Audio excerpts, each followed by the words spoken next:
ఇంత తొందరగా ఏ లీడరు కూడా నాకు తెలిసి ఈ మధ్య కాలంలో ఎప్పుడు కనిపించలేరు.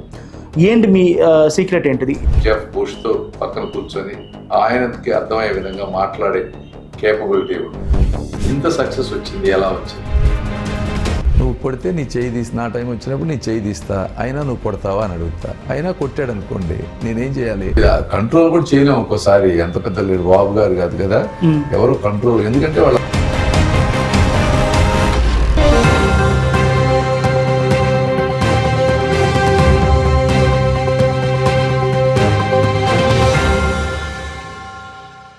గుంటూరు ఈ పేరు చెప్పగానే దేశం మొత్తానికి కూడా తెలిసినటువంటి విషయం ఏంటంటే, దేశవ్యాప్తంగా ఘాటైన మిర్చి పండించేటువంటి ప్రాంతం, చాలా ఠారెత్తిపోయే ఎండలు ప్రాంతం.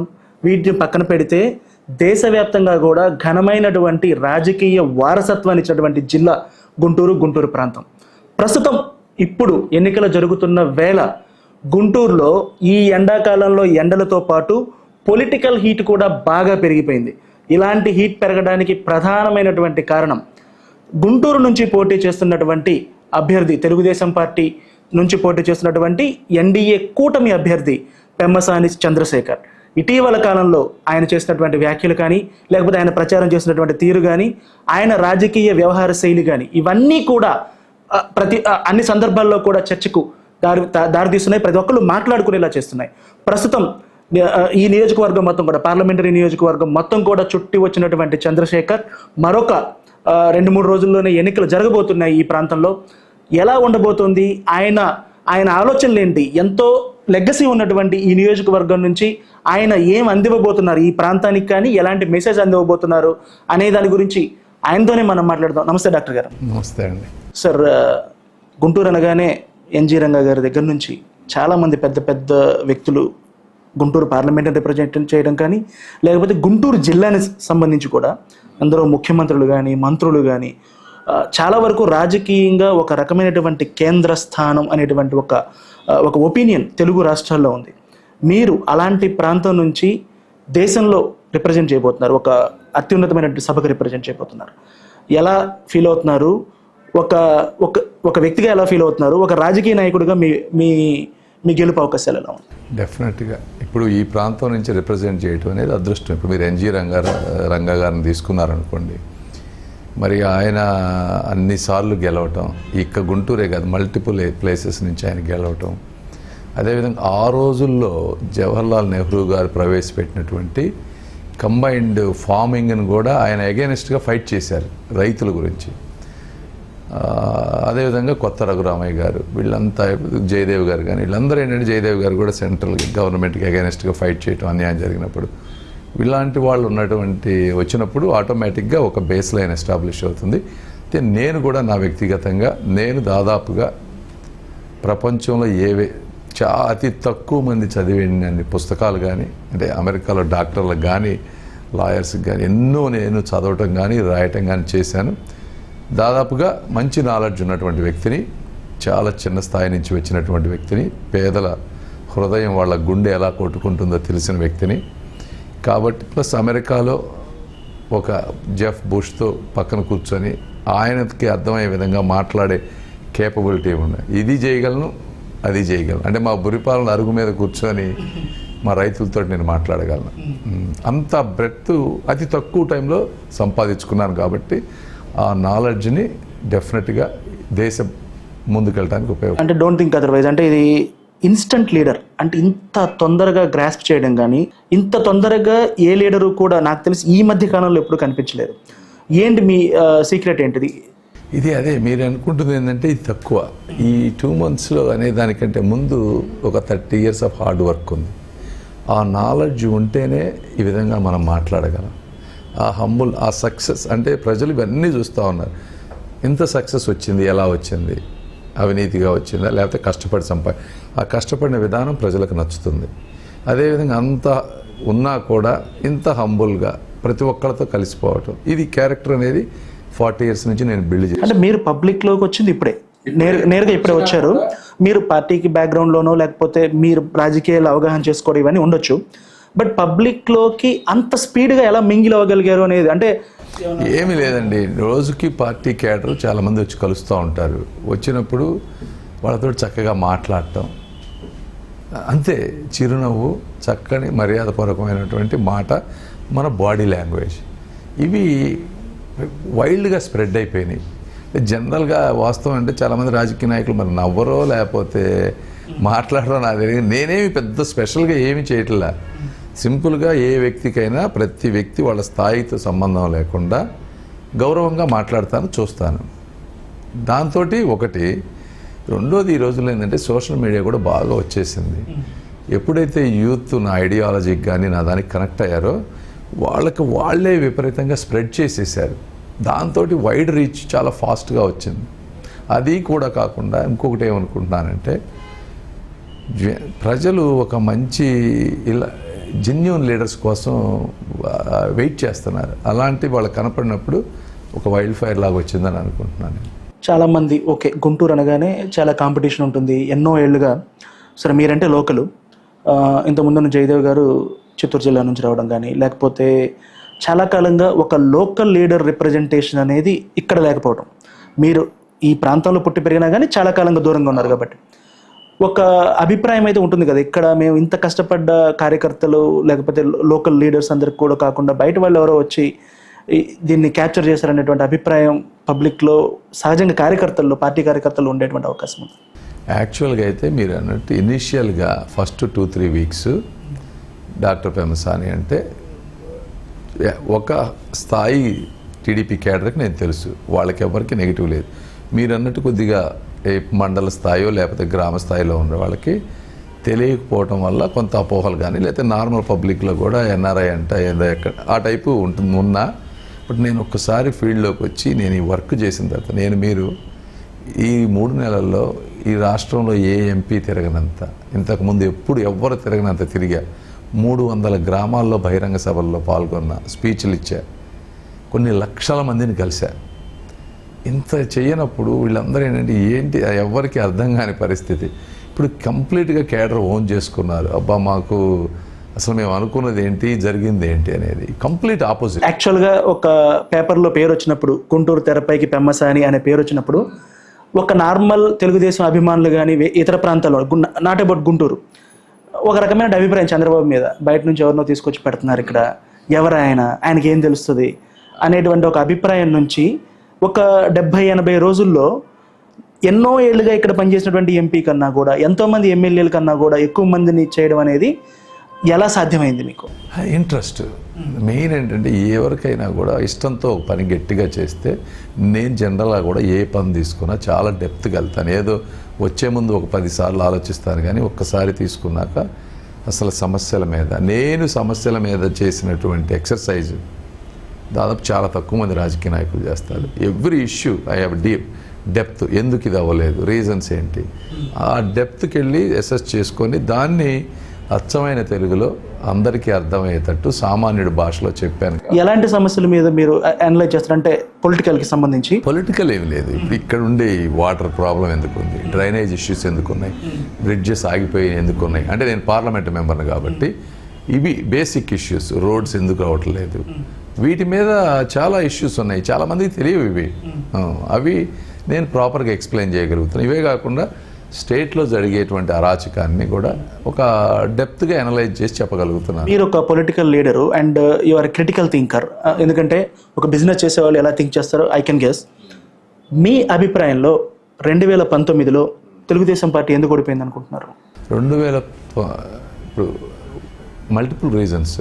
ఒక మెయిన్ రీజన్ ఏంటంటే, జగన్మోహన్ రెడ్డి గారిని ఒక్కసారి చూద్దామని రాజశేఖర్ రెడ్డి గారు అబ్బాయిలాగా తను పాదయాత్ర చేసి తిరిగిన విధానం కానీ, 10 సంవత్సరాల నుంచి కష్టపడుతున్న విధానం కానీ చూసి ఒక్కసారి ఇవ్వాలనేది బలంగా ఉంది. That is 70% reason. చంద్రబాబుకు నెగిటివ్ ఓటు కన్నా జగన్కి పాజిటివ్ ఓటు 70%, అందులో డౌటే లేదు.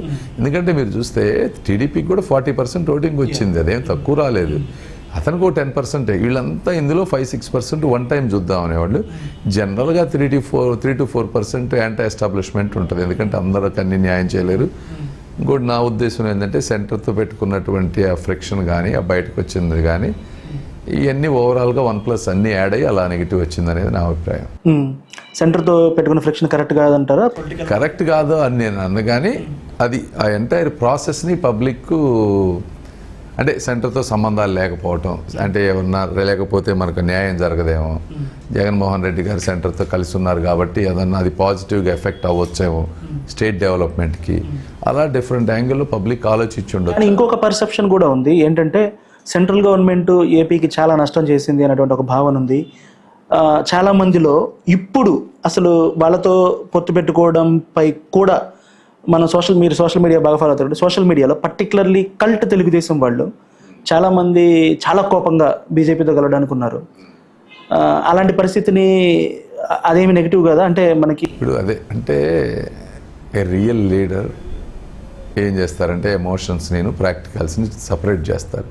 తెలుగుదేశం అభిమానులు ఏంటంటే భావోద్వేగం ఉన్నటువంటి వ్యక్తులు, అవును ట్రూ, ఎక్కువ భావోద్వేగంతో ఆలోచిస్తారు. చంద్రబాబు నాయుడు గారు కానీ లేకపోతే ఇంకొకళ్ళు కానీ నాలాంటి వాళ్ళు చదువుకున్న వాళ్ళు, బ్రాడ్ ఐడియాలజీ ఉన్నవాళ్ళు, ప్రాక్టికాలిటీ అంటే ఏంటి? ఈరోజు రాజధాని ఆగిపోయింది, పోలవరం ఆగిపోయింది, ఒక్క ఇండస్ట్రీ వచ్చేటువంటి పరిస్థితి లేదు. సెంట్రల్ గవర్నమెంట్ సపోర్ట్ లేకుండా మీరు ఒక ఢిల్లీలో ఏదో ఒక ప్రాంతానికి వెళ్ళి ఒకరిని తీసుకురావాలంటే if you are against central government అక్కడ ఏమి పని జరగదు. మీకు జనరల్గా ఒక గవర్నమెంట్ ఆఫీస్లో అతనికి ఇష్టం లేదనుకోండి మన చేత పని చేయించడం, ఎన్నిసార్లు కావాలంటే అన్నిసార్లు తిప్పుతారు, అవునా? అలాంటిది ఢిల్లీ లెవెల్లో ఏమీ జరగవు.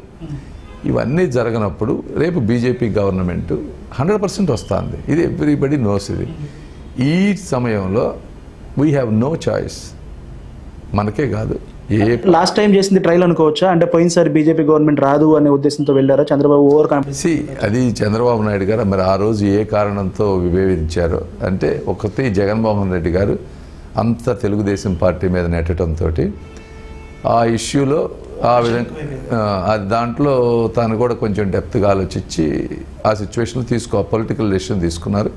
బట్ ఏమైనా అయిపోయింది, ఏదో అయిపోయింది. బట్ ముందు అనేది వెళ్ళాలి కాబట్టి ఇట్లా తీసుకోవాల్సి వచ్చింది. Why you choose Telugu Desam party? అంటే ఫ్యామిలీ ఏమైనా తెలుగుదేశం పార్టీ సింపథైజర్సా మీరు, లేకపోతే తెలుగుదేశం పార్టీ కరెక్ట్ అని మీరు చూస్ చేసుకోవడానికి రీజన్? జనరల్గా 1983 నుంచి కూడా అన్నగారు పార్టీలో మా నాన్నగారు కానీ అంత టీడీపీలో వర్క్ చేస్తున్నాడు.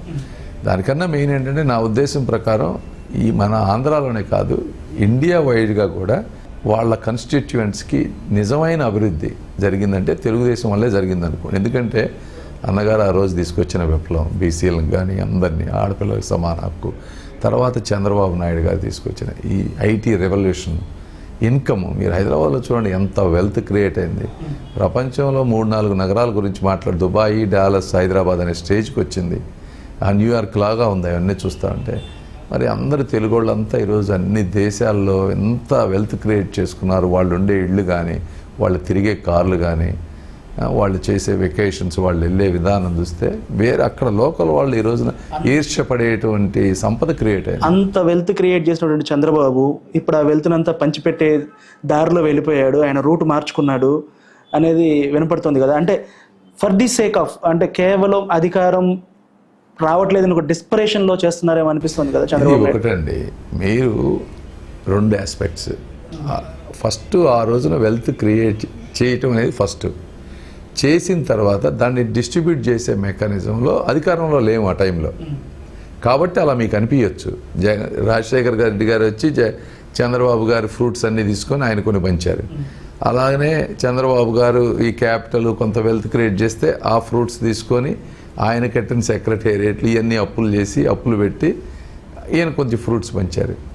ఇది జరిగింది తప్పించి చంద్రబాబు నాయుడు గారి డిస్ట్రిబ్యూషన్ అనేది. ఇప్పుడు రేపు మేము చేసినా కూడా ఇన్కమ్ జనరేట్ చేశాక ఆబ్వియస్గా అది ఎవరు తింటారు? ఇన్కమ్ ఎలా జనరేట్ చేస్తారండి? ఇప్పుడు హైదరాబాద్లో ఇన్కమ్ జనరేట్ చేసి ఒక సిస్టమ్ క్రియేట్ చేసిన తర్వాత వాళ్ళు పంచారన్నారు. ఆంధ్రప్రదేశ్లో ఇప్పుడు ఆ సిస్టమ్ క్రియేషన్ కాలేదు కదా, ఇన్కమ్ జనరేటివ్ సిస్టమ్స్ కానీ లేకపోతే ఏమీ కాలేదు కదా. అదే డిఫరెన్స్. మీరు రైతులు ఇప్పుడు అమరావతి ఎగ్జాంపుల్ తీసుకోండి, 33,000 ఎకర్స్ ఉంది కదా ల్యాండ్. ఆ ల్యాండ్ పర్ ఎకర్ ఒకప్పుడు 10 lakhs ఉండేది. క్యాపిటల్ పెట్టాక 1 crore అయింది. ఎందుకంటే నేనే కొన్నా 1.2, 1.3 crores పెట్టి 8-9 acres నేనే కొన్నాను. 2000 అది ఎప్పుడు క్యాపిటల్ రిలీజ్ అయింది 2014లో. 2019కి వచ్చేటప్పటికి అవన్నీ 3 crores అయినాయి. టీడీపీ కనుకుంటే ఈవెన్ మీరు అది ఒక వేసుకోండి, సపోజ్ ఒక 10-20 crores వేసుకుంటే 33,000 acres వాల్యూ ఎంత అండి? 50-60,000 crores యాడ్ అయిపోయేది దానికి, అవునా?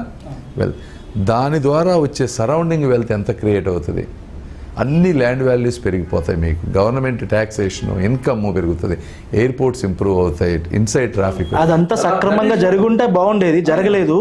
అదే చెప్పేది. అంటే టీడీపీ ఉండుంటే ఆ పాజిటివ్ ఉండేది, ఆ ఇన్కమ్ వచ్చినప్పుడు ఆటోమేటిక్గా సంక్షేమం చేస్తారు కదా. ఇప్పుడు టీడీపీ చేస్తున్నటువంటి సంక్షేమ కార్యక్రమాలు అమలు చేయాలంటే ఇప్పుడున్నటువంటి బడ్జెట్ కన్నా కూడా జగన్మోహన్ రెడ్డి 2,70,000 కోట్లు నేను డైరెక్ట్ ట్రాన్స్ఫర్ చేశానని చెప్పారు డీబీటీ ద్వారా. టీడీపీ చెప్పాలంటే దానికి ఇంకెన్నో రెట్లు చేయాల్సి ఉంటుంది, అది సాధ్యమవుద్దా అనేది లేదు. ఇప్పుడు టీడీపీ చెప్పింది జగన్మోహన్ రెడ్డి గారిది రెండు కంపేర్ చేస్తే 10,000 crores ఎక్స్ట్రా అవుతుంది ఓవరాల్గా. మేము అనుకునేది ఏంటంటే ఇన్ఫ్లేషన్ కానీ లేకపోతే టోటల్ ఇన్కమ్ కానీ 10,000 crores పెరుగుతుంది కాబట్టి దాన్ని చేయగలం అనే ఉద్దేశంతో బాబు గారు చెప్పింది అది.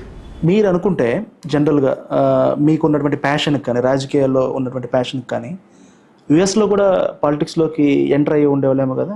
చాలా ఈజీ, చాలా తక్కువ ఖర్చుతో అయిపోయేది అక్కడ సెనేటర్గా పోటీ చేస్తే. బట్ జనరల్గా ఏంటంటే మీకు యుఎస్లో మనలాంటి వాళ్ళు వెళ్ళినందువల్ల పెద్ద బెనిఫిట్ ఏమి జరగదు. It is a very well developed country, systems అన్నీ పర్ఫెక్ట్గా పనిచేస్తాయి. అంటే ఉంటాయి కానీ వెరీ మినిమలిస్టిక్. ఇప్పుడు అది అంత పెద్ద మీనింగ్ఫుల్ డిఫరెన్స్ మనం క్రియేట్ చేయలేము అక్కడ ఉన్న. మన లైఫ్ ఏదో వేస్ట్ అవుతుంది తప్పించి మనకున్న పొటెన్షియల్కి ప్లస్ నేను పెరిగింది అంతా ఇక్కడ. నేను అమెరికాలో నాకు తెలిసి మ్యాక్సిమం కంట్రిబ్యూట్ చేసే ఆ కంట్రీ నాకు ఎంత ఇచ్చిందో నేను కూడా ఆ నాలెడ్జ్ కానీ every university, medical, nursing, pharm అన్ని యూనివర్సిటీలు మాయపడతారు ఇప్పుడు ఎంటైర్ ఎడ్యుకేషనల్ సిస్టమ్ అంత కంట్రిబ్యూట్ చేశా ఇండియాకి. సరే ఏదో కొంచెం వాటర్ ట్యాంకర్స్ కానీ స్కూల్ అట్లాంటివి చేశాను, ఒక లార్జ్ స్కేల్ ఇంపాక్ట్ వచ్చే విధంగా నేనేం కంట్రిబ్యూట్ చేయాలి ఈ కంట్రీకి. కానీ పెరిగిందంతా ఇక్కడ, నన్ను మెడిసిన్ చదివించినంతా కూడా ఇక్కడ ట్యాక్స్ పేయర్స్. ఆ గ్రాటిట్యూడ్ నాకు ఉంది ఎప్పటి నుంచో చేయాలని. కాకపోతే ఇంకొక 5 years తర్వాత వచ్చి చేద్దాం అనుకున్నా ఏదో ఒక రూపంలో. ఎప్పుడొకప్పుడు అయితే చేసేవాడిని, అందులో డౌటే లేదు. కాకపోతే బాబు గారు పిలవటం వల్ల కొంచెం ఎర్లీగా వచ్చాను. ఇప్పుడు పెమ్మసాని చంద్రశేఖర్ గారు ఇక్కడికి వస్తున్న సమయంలో ఆయన్ని కార్నర్ చేద్దామని బయట మీరు గుంటూరు వచ్చే ముందే ఫ్లెక్సీలు తీసేయడం కానీ గొడవలు జరగడం కానీ ఇలాంటివన్నీ జరిగాయి. సో అంటే ఒక బయట వాళ్ళే ఎక్కడ వాడలే ఏమైనా చేయొచ్చులే అనే ఒక ధోరణి, ఆధిపత్య ధోరణి అనేది కనిపించింది ఇక్కడ మీకు? ఉంటాయి 4-5. కాకపోతే ఇదేంటంటే రైట్గా ధర్మాన్ని టచ్ చేస్తే దాని ఎఫెక్ట్ చాలా వైల్డ్గా వస్తుంది. అంటే ఇది ఫ్యాక్ట్. ఇవన్నీ చాలామందికి ఇన్స్పైర్ అర్థం చేసుకోవాలి ఇటు ఎఫెక్ట్, నేచర్ ఎలా పనిచేస్తుంది అనేది. ఆంధ్రజ్యోతిలో ఎవరి పెమ్మసాని రాస్తే అసలు నాకు తెలియని అభిమానులు ఎంతమంది ఉన్నారో నాకు కూడా తెలియదు. అంటే మనం ఎప్పుడెప్పుడు హెల్ప్ చేసిన వాళ్ళు ఉంటారు, వాళ్ళంతటా వాళ్ళే స్టోరీలు రాసి ఫేస్బుక్ అన్ని చోట్ల వైరల్ చేశారు ఎన్ఆర్ఐలు కానీ ఇదంతా. అంటే ఎంత ఫ్రీ పబ్లిసిటీయో చూడండి ఒక ఆర్టికల్ రాసినప్పుడు.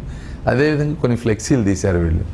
ఆ ఫ్లెక్సీలు తీస్తే నన్ను అభిమానించే వాళ్ళు వెళ్ళి వాళ్ళ ఫ్లెక్సీలు నుంచి అది పోస్ట్ పెట్టి అది వైరల్ చేసేసారు. సో ఆ every negative thing that they do is becoming 100 times positive అవుతుంది. అంటే ఇది చెప్తే ఇంకో రకంగా అనిపించవచ్చు కానీ జనరల్ మీరు సినిమాలు చూస్తారో లేదో తెలీదు. మీరు పెరిగిన ప్రాంతంలో నుంచే మిర్చి అని ఒక సినిమా వచ్చింది, ఒక 2009లో ఎప్పుడు వచ్చిందో సినిమా. ఆడొచ్చాడని చెప్పు అని ఒక డైలాగ్ ఉంటుంది. అది మీకు సూట్ అయినట్టు కనపడుతుంటుంది జనరల్గా. ఇక్కడికి వచ్చినప్పుడు చూస్తే అంటే ఇప్పటి వరకు ఒక లెక్క, ఇక నుంచి ఒక లెక్క అన్నట్లుగా కనిపిస్తూ ఉంటుంది. మామూలుగా ఆ ఉత్సాహం అలా కనిపిస్తూ ఉంటుంది. Though you have lot of experience, అయినా కానీ అంత యంగ్ ఆలోచన, థింకింగ్ కానీ లేదా స్పీడ్ కానీ అవన్నీ సహజంగానే మీలో ఉన్నాయా లేకపోతే ఏంటి, అది ఎలా జరుగుతుంది? ఒకటి డిఎన్ఏ అండి, డ్రైవ్ అనేది జనరల్గా లీడర్షిప్ క్వాలిటీస్ తోటి బార్న్ అవటం అనేది ఒక లక్. దానికన్నా కూడా సెకండ్ ఏంటంటే కంటిన్యూస్గా నేను చదువుతా. ఇప్పుడు పెద్ద గొప్ప లీడర్స్ వాళ్ళు ఎలా అయ్యారు, ఏ కారణాలతోటి, ఆ లక్షణాలన్నీ నేను కాన్స్టెంట్గా I try to learn and implement చేసినప్పుడు అది ఆ ఇంపాక్ట్ అలా ఉంటుంది. బట్ ఒక ఎన్ఆర్ఐ నుంచి ఎవరు ఊహించినటువంటి ఒక డైలాగ్ నేను మొన్న విన్నా, ఎవరైనా వస్తే చెయ్యేస్తే చెయ్యి తీసేస్తా, ఇలాంటి డైలాగులు మామూలుగా ఇక్కడ పుట్టి పెరిగిన వాళ్ళు, అంటే మీరు ఇక్కడ పుట్టి పెరిగారు కాదంటలేదు కానీ ఒక కల్చర్కి అలవాటు అయిపోయి, ఒక 30 సంవత్సరాల పాటు ఒక కల్చర్కి అలవాటు అయిపోయినా కూడా అంత ఫెరోషియస్ రియాక్షన్ ఎలాగా? అది కూడా మీకు పురాణాలు వేదాలు అన్నీ చదివితే మీకు అర్థమవుతుంది. ఇంట్లో నేనేం కొత్తది కాదు. ఇప్పుడు మీరు పోలీస్ స్టేషన్కి తీసుకెళ్లారు, కొట్టడం అనేది అగైనెస్ట్ ద లా. నేనేదో ఒకటి కొట్టంగానే చేస్తాను. కొట్టే ముందు ఇప్పుడు మీరు కొట్టాలనుకున్నారు, నేను చెప్తా you are acting against the law. నువ్వు కొడితే నీ చేయి తీసి, నా టైం వచ్చినప్పుడు నీ చేయి తీస్తా, అయినా నువ్వు కొడతావా అని అడుగుతా. అయినా కొట్టాడు అనుకోండి, నేనేం చేయాలి? ఇప్పుడు ఇందులో ఒకటి ఉంటుంది, మీరు చదివి, ధర్మం దొరకని చోట తప్పదు కత్తుల వేట, తప్పొప్పుల సంగతి తర్వాత. This is a line. So that is the natural justice. That is a natural justice. నీకు సిస్టమ్స్ అదేంటంటే సిస్టమ్స్ కరెక్ట్గా పనిచేయకపోతే ఇది లా అనేది మనం ఇప్పుడున్న పొలిటికల్ సిస్టమ్ లో ఏ సిస్టమ్ కరెక్ట్ గా పనిచేస్తుంది? అందుకే అవి లేవు కాబట్టే. కానీ నేను అనేది అలా చేస్తాను. సిస్టమ్స్ని కరెక్ట్ చేయాలి మనం, ఆ సిచ్యువేషన్ దా తెచ్చుకోకూడదు. హోప్ అంత దూరం రాదనుకుంటున్నా, బట్ అవసరం అయితే తప్పదిక. పెమ్మసాని గారి ధైర్యం ఏంటి? ఇలాంటి డైలాగులు చెయ్యి తీసేస్తా, కాలు తీసేస్తా అంటే ధైర్యం, అంత ధైర్యం ఏంటనేది. ధైర్యం ఏముందంటే, ఇప్పుడు ఫస్ట్ నేను ధర్మాన్ని పాటిస్తా, ఏంది 100%, క్లోజ్ టు 100%. ఒకటి. రెండోది, ఈ జీవితం ఇవాళ కాతే రేపైన వెళ్ళిపోద్దని ఒక డీప్ ఫిలాసఫీ ఉన్నాండి. మూడోది, ఎక్స్ట్రీమ్ కంటెంట్ ఉంది లైఫ్లో. నాకు దేవుడు ఇవ్వాల్సినన్ని ఇచ్చాడు, చూడాల్సినన్ని చూసేసా. ఇంకా తెగిచ్చినోడికి ఏముంటుంది? ఈ మూడు తెగిచ్చేసాక పిల్లలకు కావాల్సినంత ఆస్తి ఉంది, నేను ఉన్నా లేకపోయినా వాళ్ళు బతుకుతారు, వాళ్ళని సక్రమమైన మార్గంలో పెంచాను, చక్కగా ఉన్నారు. ఇంకా అన్నీ మనం స్పూన్ ఫీడింగ్ చేయలేం కదా.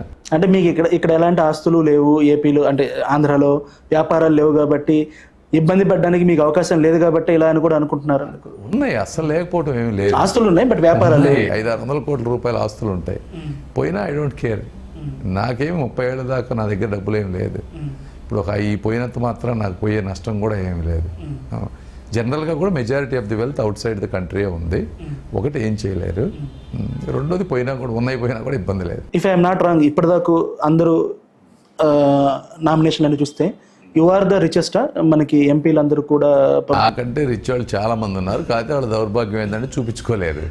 వైట్లో ఉండదంతా అది చూపించుకోలేరు కదా వాళ్ళు. నేనంటే అంటే నేను ఎంత కరెక్ట్గా ఉంటాను అనేదానికి, ఎంత ప్లానింగ్లో ఉంటాను అనేదానికి ఎగ్జాంపుల్, మా వైఫ్కి వాళ్ళ అమ్మల నుంచి కొంత బంగారం వస్తే వాటికి బిల్లులు లేవు. అంత బంగారం అమ్మించి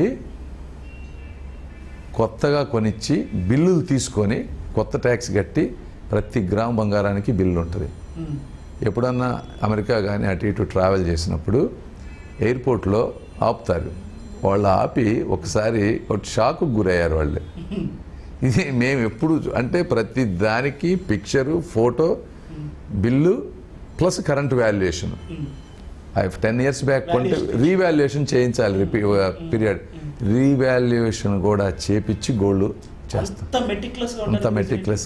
అంతే. అంటే నన్ను ఎవడో నా స్లీప్ని ఒకటి డిస్టర్బ్ చేయడానికి నాకు ఇష్టం లేదు. ప్లస్ నేను ప్రజలకి ఏదో ఒక రోజు స్ఫూర్తిగా ఉండాలనుకుంటున్నా. ఫస్ట్ నేను నా ఇంట్లో పాటించాలి, ఎంత పర్ఫెక్ట్గా ఉంటా. అంటే మనం అంటే సెల్ఫ్ మీకు సాటిస్ఫాక్షన్ ఉండాలి. యాక్చువల్గా ఎవరో మిమ్మల్ని క్వశ్చన్ చేస్తారు ఇవన్నీ కాదు, మనం ఇంత పర్ఫెక్ట్గా ఉంటేనే మనకు మనశ్శాంతి ఉంటుంది అనే ఫీలింగ్. మనశ్శాంతి, ఆ ధైర్యం అన్నీ వస్తాయి మీకు. ఆ కాన్ఫిడెన్స్ అసలు డిఫరెంట్ లెవెల్లో ఉంటుంది. పెమ్మసాని చంద్రశేఖర్ ఇంత ధైర్యంగా మాట్లాడడానికి కాన్ఫిడెన్స్, నిజాయితీ 100%. సార్ ఇప్పటిదాకా నిజాయితీగా ఉన్నారు, వ్యాపారాల్లో ఉన్నారు, ఒక సిస్టమేటిక్ సొసైటీలో మీరు గ్రో అప్ అయ్యారు. అంటే ఇక్కడ తీసేయండి, బయట మీ బిజినెస్ ఎక్స్పాండ్ చేశారు. ఇప్పుడు వచ్చేదంతా కూడా ఒక రకమైనటువంటి రాజకీయ వ్యవస్థ. దీంట్లో అంతే మెటిక్యులస్గా, అంతే నిజాయితీగా మీరు గ్రో అవ్వగలరు అనుకుంటున్నారా? Good question. ఇందులో 2-3 ఉన్నాయి. సిస్టంలోకి ఒకటి 2 ఆప్షన్స్. ఈ సిస్టమ్ కరెక్ట్గా లేదు అని మనకు అనిపించినప్పుడు సిస్టమ్ బయట ఉండి అందరిలాగా కంప్లైంట్ చేస్తూ డిప్రెషన్తో ఏదో రోజు పైకి వెళ్ళిపోవటం, లేదా సిస్టంలోకి ఎంటర్ అయ్యి మనకు సాధ్యమైనంత చేంజ్ తీసుకురాగలగటం. నేను సిస్టంలోకి ఎంటర్ అవుదామని డిసైడ్ అయ్యా. సిస్టంలోకి ఎంటర్ అవ్వాలనుకున్నప్పుడు నేను ప్రశ్నించుకున్నా, దేవుడి దగ్గర అడిగా. చాలామంది, ఒక 5-10 మందితో మాట్లాడా. లైఫ్లో ఏ చిన్న తప్పు చేయలేదు, ఫస్ట్ టైము అవసరమైతే చేయాల్సి వస్తుంది చిన్నవి. ఏంటి అంటే ఏమి ఇబ్బంది లేదు, నీ అల్టిమేట్ గోల్ డిఫరెంట్ కాబట్టి గో అహెడ్ అని చెప్పారు. క్షమించమన్నా దేవుణ్ణి, తెలియకుండా చిన్న తప్పులు చేస్తే. నాకు అర్థమవుతుంది మీరేం చెప్పబోతున్నారు. క్షమించమన్నా క్షమిస్తాడని అనుకుంటున్నా. సో ఇక్కడ కూడా మీరు మీ కాన్షియస్కి కొంచెం వ్యతిరేకంగా ఉన్నా కానీ అల్టిమేట్ గోల్ కోసం గాడ్ వ్యూలో మంచి చేయాలి కాబట్టి తప్పదు. చాలా మంది మెటిక్యులస్గా ఉన్నోళ్ళు, చాలా నిజాయితీ పరులుగా ఉన్నోళ్ళు ఎదురయ్యేటువంటి క్వశ్చన్ ఏంటంటే, నేను ఇన్ని మాటలు చెప్తున్నారు కదా, అదే సిస్టంలో ఉన్నటువంటి ఒక ఫక్త్ పొలిటికల్ పార్టీలో జాయిన్ అయ్యారు. పోనీ ఆయన కొత్త పార్టీ పెట్టో లేకపోతే కొత్త రాజకీయం తీసుకొస్తానని చెప్పట్లేదు. అదే పొలిటికల్ సిస్టంలో ఒక పార్టీలో జాయిన్ అయ్యి అదే పొలిటికల్ సిస్టాన్ని ఫాలో అవుతూ ఏం జరుగుతుందో అందరు ఎలా ఉన్నారు, ఆయన అలాగే ఉన్నారు, ఫాలో అవుతూ ఎలా మార్పు తీసుకొస్తాడు, ఆయన నిజాయితీని ఎలాగా మనం తీసుకోవాలి, ఆయన చెప్పేదాన్ని 100% మనం ఎలా యాక్సెప్ట్ చేయాలి అనే వాళ్ళకి మీరేం సమాధానం చెప్పారు? Good questions. ఇవన్నీ కూడా నన్ను నేను ప్రశ్నించుకోలేని కాదు. ఒకటి, ఇది కొత్త పార్టీ కాదు. ఓకే, ఆల్ ఎగ్జిస్టింగ్ పొలిటికల్ పార్టీల్లో కన్నా one of the best party ఉన్నది ఒకటి. రెండోది, యాజ్ ఎ పొలిటీషియన్గా ఒకళ్ళు ఎంటర్ అవ్వాలనుకున్నప్పుడు ఉన్న పార్టీలలోనే ఉన్న వాటిలో బెస్ట్ చూసుకోవాలి మనం ఎప్పుడైనా సరే. మాకు ఆంధ్రప్రదేశ్లో టీడీపీ, వైఎస్ఆర్ కాంగ్రెస్ పార్టీ, ఈ రెండు ఉన్నాయి. మూడో ఆప్షన్ ఏంటి మీరు అన్నది, ఓన్గా పెట్టుకోవటం, ఇంకోటి చేయటం. ఇలా నేను ఏదన్నా చేసి అన్నెసెసరీగా వైఎస్ఆర్ కాంగ్రెస్ పార్టీకి ఇంకొకళ్ళకు అడ్వాంటేజ్ ఇచ్చి సిస్టమ్ ఆల్రెడీ నాశనం అయిపోయినప్పుడు ఇంకా డిస్ట్రక్షన్లోకి నాకు ఎంటర్ అవ్వాలని లేదు. డిస్ట్రక్టివ్ ఎలిమెంట్స్కి హెల్ప్ చేసే కన్నా కామ్గా ఉండటం అనేది బెటర్ అనేది నా ఒపీనియన్. ఆ ఉద్దేశంలో నాకు అనిపించినట్లు నాకు చంద్రబాబు నాయుడు గారు అంటే ఇష్టం. ఈ రాష్ట్రానికి, తెలుగు జాతికి చాలా మేలు చేశారు. మీరు అనుకునే ఎలిమెంట్స్ అసలు మైన్యూట్, అసలు నథింగ్ అవి ఆ పార్టీలో. ఎందుకంటే నేను ఇంటర్నల్గా ఉంటా కాబట్టి చాలామంది ఏదేదో అనుకోవచ్చు, దుష్ప్రచారం చేయొచ్చు, బట్ అవన్నీ వాస్తవాలు కావు. చంద్రబాబు నాయుడు గారికి డబ్బు ఇంట్రెస్ట్ లేదు అసలు. ఆయనలా కష్టపడే సీఎం ఎవరు లేడు ఈ ఎంటైర్ ఇండియా. గారికి ఇంత డబ్బు లేకపోతే గుంటూరు టికెట్ వస్తుందా? ఇక్కడ సి, ఈరోజు పాలిటిక్స్లో పోటీ చేయాలంటే ఏ పార్టీ అయినా financial component is one component, but that is not the only component. ఇది మామూలుగా సమర్థించుకోవడానికి చెప్పినట్టు. సమర్థించుకోవడం కాదు. ఇక్కడ నా అంత డబ్బు పెట్టేవాళ్ళు లేరు అనుకుంటున్నారా మీరు? ఇంతమంది ఉన్నారు. చంద్రబాబు నాయుడు గారు నాకే ఎందుకు చేశారు అంటే ఇట్స్ నేను కింద నుంచి పైకి వచ్చాననే ఒక ఆయనకి ఏంటంటే కష్టపడి పైకి వచ్చిన వాళ్ళన్నా, ఒక ప్రోగ్రెసివ్ విజన్ ఉన్నోళ్ళన్నా, టెక్నాలజీ వాళ్ళు ఇట్లా ఉండేవాళ్ళంటే, క్యారెక్టర్ ఉన్నోళ్ళన్నా, లాయల్గా ఉండేవాళ్ళన్నా ఆయనకి ఇష్టం. అందులో నన్ను 2013 నుంచి నేను పార్టీతో ఉన్నా కూడా ఆ రోజు చేయలేకపోయినా నేను ఎప్పుడు ఒక బ్యాడ్ కామెంట్. మీరు చూస్తే 2014లో నేను వెళ్ళిపోయేటప్పుడు నా ఫేస్బుక్ పోస్ట్ ఇప్పుడు కూడా ఉంటుంది, I'm voluntarily withdrawing from contesting అని పెట్టాను. ఆ రోజు కూడా నేను ఎక్కడ పార్టీ గురించి కానీ ఇంకోటి కానీ ఎప్పుడు నెగిటివ్గా మాట్లాడింది లేదు. సో ఇవన్నీ చూసి చేస్తారు తప్పించి డబ్బులు అనేది it is I'm not saying it is not a component, but it is a minute. ఎందుకు ఈ క్వశ్చన్ అన్ని అడుగుతున్నానంటే, మీరు మిగతా రాజకీయ నాయకులకు భిన్నంగా మీరు మీ కాన్షియస్కి అనుగుణంగా మాట్లాడుతున్నారు. అండ్ ఇంకొకటి, డబ్బు ఒకటే క్రైటీరియా కాదు అని పదే చెప్తున్నారు. డబ్బు ఒకటే క్రైటీరియా కాదు, మీరేం చేశారు, ఏం చేయాలని కూడా ఆలోచన చెప్తున్నారు. ఒక కామన్గా ఆలోచించే ఒక న్యూట్రల్ పర్సన్కి ఈ క్వశ్చన్స్ అన్నీ వస్తాయి. ఇప్పుడు నేను అడిగినవన్నీ వస్తాయి. ఆయన ఆ పార్టీలో చేరాడు, ఏముంది తేడా ఏముంది అనే క్వశ్చన్స్ వస్తాయి. అందుకే మీరేం చెప్తారనే దాని గురించి చెప్పచ్చు. అదే ఇదే రీజన్. థర్డ్ పార్టీ లాగా ఒకప్పుడు లోక్సత్తా పార్టీ పెట్టారు. సరే, ఓకే, ఎవరైనా పెట్టచ్చు. కానీ ఆ రోజున పార్టీ ఓడిపోవడానికి ఆయన కూడా కారణకులు. టీడీపీ, రాజశేఖర రెడ్డి గారు రావటం, సిస్టమ్స్ డిస్ట్రాయ్ అవ్వటం, అన్నిటికీ బెనిఫిట్ అయ్యారు. అలాంటి యాంగిల్లో నేను పార్టిసిపేట్ చేయదలుచుకోలేదు. సార్, గుంటూరు రిప్రజెంట్ చేస్తున్నారు కాబట్టి గుంటూరుకి సంబంధించి ఒక లాంగ్ స్టాండింగ్ ఐడియా, ఎప్పటి నుంచో ఇక్కడ రైతులు కోరుకున్నట్టు గుంటూరు కెనాల్ కానీ, లేకపోతే ఇక్కడ చాలా వరకు ఆర్ఓబీలు కానీ, లేకపోతే గుంటూరుకి ఇంతవరకు ఇంత పెద్ద నగరానికి ఇంతవరకు యూడిఎస్ లేదు గుంటూరుకి ఇంతవరకు, ఇలాంటివి కానీ ఒక మేజర్ బ్రాడ్ ప్లాన్ ఏమైనా ఉందా మీకు గుంటూరుకి సంబంధించి? డెఫినెట్గా ఇప్పుడు అండర్ గ్రౌండ్ డ్రైనేజ్ అనేది గుంటూరు మెయిన్కి 900 crores ప్రాజెక్ట్. ఇది తెలుగుదేశం గవర్నమెంట్ ఉన్నప్పుడే ఓపెన్ అయింది. 500 crores సెంట్రల్ గవర్నమెంట్, 400 స్టేట్ ఇవ్వాలి. Project has been allotted. 500 crores central government release చేసింది. షాపూర్జీ, పల్లంజీ వాళ్ళకి కాంట్రాక్ట్ ఇచ్చింది, చేశారు. 350 crores వర్త్ ఆఫ్ వర్క్ కూడా కంప్లీట్ అయింది, అయిపోయింది. మిగిలిన 150 crores ఆ 500 crores ఉన్న డబ్బుని జగన్మోహన్ రెడ్డి గారు వేరే పథకాలకు డైవర్ట్ చేశారు వచ్చిన తర్వాత. అసలు స్టేట్ గవర్నమెంట్ ఇవ్వాల్సిన 400 crores ఇవ్వలేదు.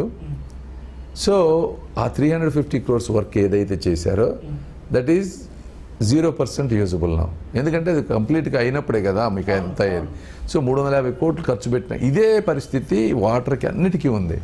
జగన్మోహన్ రెడ్డి గారు ఎందుకు అలా చేస్తారు అంటే, ఆయన ఉద్దేశంలో రోడ్లకు కానీ, బ్రిడ్జెస్కి కానీ, డ్రైనేజెస్కి కానీ ఓట్లు లేవు. ఎందుకంటే అవి వ్యక్తిగత ప్రయోజనాలు కావు. ఏదో అందరికీ వస్తాయి. జనరల్ కూడా ఏమనుకుంటారు, రోడ్డు ఎవడో వేస్తాడు, గుర్తుండదు జనాలకి. ఉండదు. ఎందుకంటే డైలీ ఎవ్రీ మంత్ 1 yearకు ఆయన బ్యాంక్ అకౌంట్లో 3,000.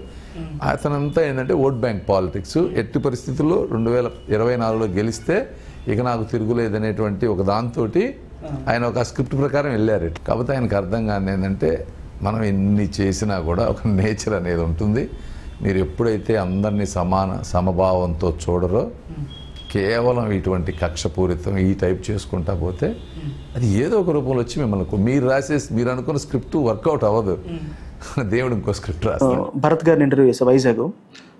ఆయన కూడా కామెంట్ చేశారు, అన్డౌటెడ్లీ ఒక పర్టికులర్ కమ్యూనిటీని టార్గెట్ చేసి గవర్నమెంట్ పనిచేసింది.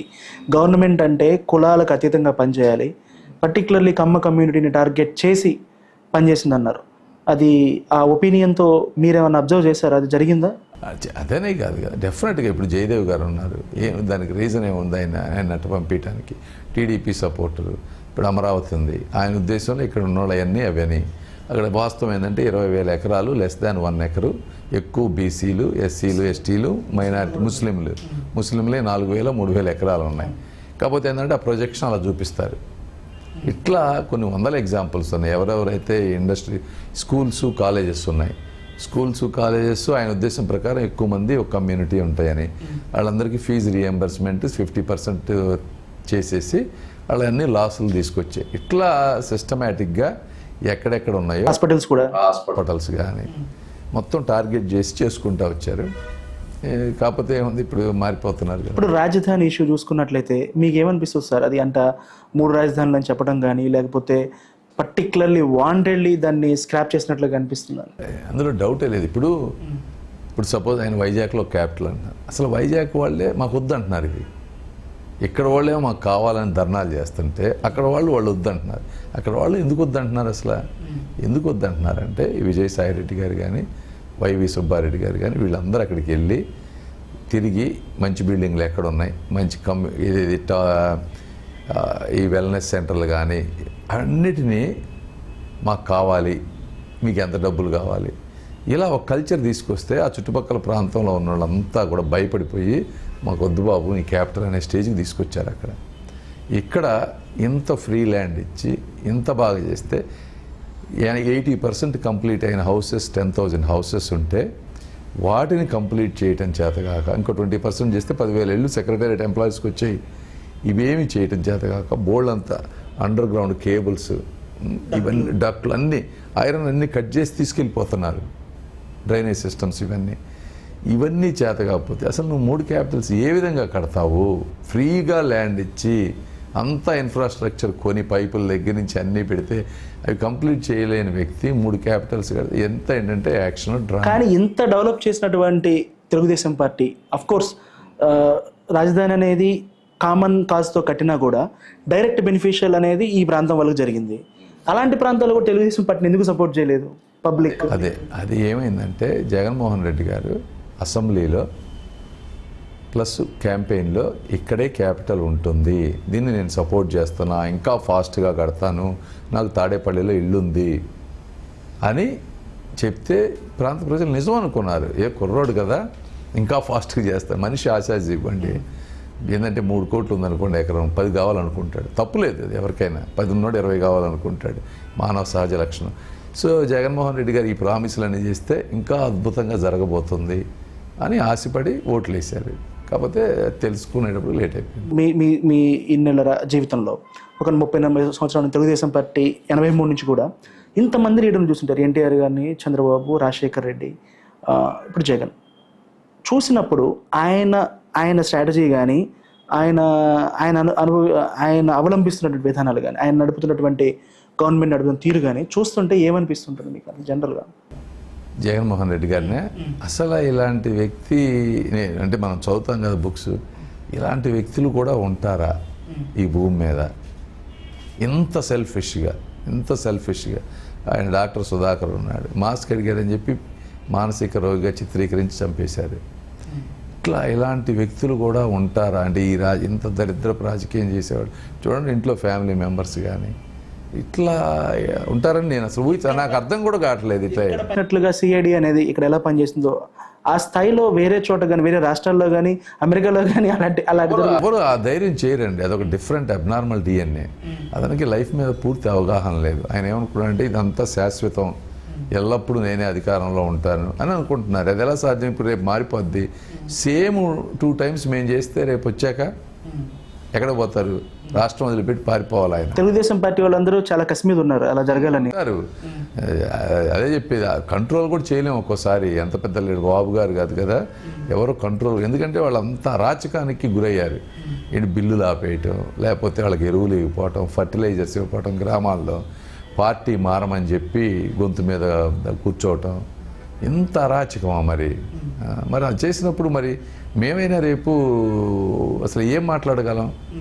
కొన్ని సెక్షన్లు టార్గెట్ చేసుకుంటూ నాడు నేడు అని గవర్నమెంట్ ఒక స్కీమ్ తీసుకొచ్చి డెవలప్మెంట్ చేసింది. మీరు చూసుంటారు మీ డెవలప్డ్ కంట్రీస్ ఎలా ఉన్నాయి. On par with developed countries మేము ఎడ్యుకేషన్ సెక్టర్ని డెవలప్ చేసాము. అది direct beneficial to the marginal sections అని వాళ్ళు చెప్తున్నారు. మీరు ఆల్రెడీ నాకు తెలిసి చాలా గ్రామాలు తిరిగారు, అన్ని చూసుంటారు. అండ్ మోర్ ఓవర్ అంతకు ముందే చాలా అధ్యయనం చేస్తున్నారు. మీ అబ్జర్వేషన్ ఏంటి సార్? నిజంగా బెనిఫిట్ జరిగింది? నిజాయితీ కొంచెం బెనిఫిట్ ఉందా? స్కూల్ సిస్టమే మీరు మాట్లాడుతుంది. స్కూల్లో physical infrastructure 1 component, quality of teachers is the 2nd component, quality of the actual content what you are delivering. ఈ 3 components స్కూల్ బాగుండాలంటే.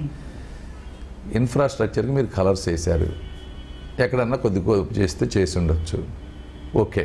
అది సెకండ్. క్వాలిటీ ఆఫ్ టీచర్స్ మీరు ఏం చేశారు? క్వాలిటీ ఆఫ్ టీచర్స్కి వాళ్ళని మార్చకుండా మీరు ఇంగ్లీష్ మీడియం తీసుకొచ్చి పెడితే వాళ్ళకి రావాలి కదా ఇంగ్లీష్ మీడియం టీచ్ చేయటం. అది లేదు. టీచర్ ట్రైనింగ్ కానీ దానికి మెకానిజం లేదు. Third, quality of content. ఏ విధమైన కంటెంట్ని మీరు ప్రొవైడ్ చేస్తున్నారు? మీరు బైజూస్ అని అది ఇదని బ్యాంక్రప్ట్ కంపెనీకి 500 కోట్లు ఎంత ఇచ్చిపెట్టారు. అసలు ఆ కంపెనీ బ్యాంక్రప్ట్ అయిపోయింది. ఈ కాంపోనెంట్స్లో నాకు తెలిసి ఆ స్టూడెంట్స్ ఏమీ పెద్దగా బెటర్ అయ్యి వస్తున్నారని నేను అనుకోవట్లేదు. తెలుగుదేశం పార్టీ ఆల్మోస్ట్ అంటే కూటమి చాలా సర్వేల్లో కానీ లేకపోతే పబ్లిక్ పర్సెప్షన్లో కానీ లేకపోతే లోకల్గా మీరు కానీ ముందంజలో ఉన్నట్లుగా కనిపిస్తుంది. బట్ వాట్ ఇఫ్ ఏదైనా అనుకోని ఫలితం వస్తే ఎలాంటి పరిస్థితులు ఎదురవుతాయి అనేది అనుకుంటున్నారు? అంటే ఒకటి 99.999% అంటే 100% అని ఎప్పుడు జనంగా ఏంటంటే మాకు నెవర్ సే 100% అని చెప్తారు కాబట్టి చెప్తాను కదా. మీ you take my word, worst case మా కంప్లీట్గా అగైనెస్ట్ జరిగితే సిస్టమ్స్ అన్నీ అతనికి అనుకూలంగా 120 seats వస్తాయి. మోస్ట్ లైక్లీ హిస్టారిక్ విక్టరీ ఉండబోతుంది. 130-140 దాకా వెళ్ళిపోతుంది. ఎందుకంటే నేను తిరుగుతున్నా కదా, నాకు తెలిసిపోతుంది. చంద్రశేఖర్ గారికి ఎంత వస్తుంది majority? Worst case 1.5 lakhs, most likely it will cross 2 lakhs. ఈ గుంటూరు పార్లమెంటు పరిధిలో కూడా రాజధాని ప్రాంతంగా ఎన్నిక వస్తే మీరు రావడం వల్ల అసెంబ్లీకి చాలా వరకు కొంత మొమెంటం పెరిగింది అసెంబ్లీలో అనేది ఆ ఫీలింగ్ కనపడుతుందండి. అసెంబ్లీ ఆబ్వియస్గా కొంత ఎఫెక్ట్ ఉంటుంది. పాజిటివ్ మొమెంటం క్రియేట్ చేశాం కాబట్టి. పార్టీకి స్ట్రాంగ్ పార్టీ జనరల్గానే 85% క్యాడర్ బేస్ ఓటింగ్ ఉంటుంది. క్యాండిడేట్స్ ఒక 5-10%, నాది ఏదైనా యాడ్ అయితే 4-5% యాడ్ అయ్యవచ్చు. బట్ దీనికన్నా ముందు మీరు ఒక క్వశ్చన్ అడిగారు, పొరపాటున ఏదైనా జరిగితే మీరు జగన్మోహన్ రెడ్డి గారిని ఏంటి అని.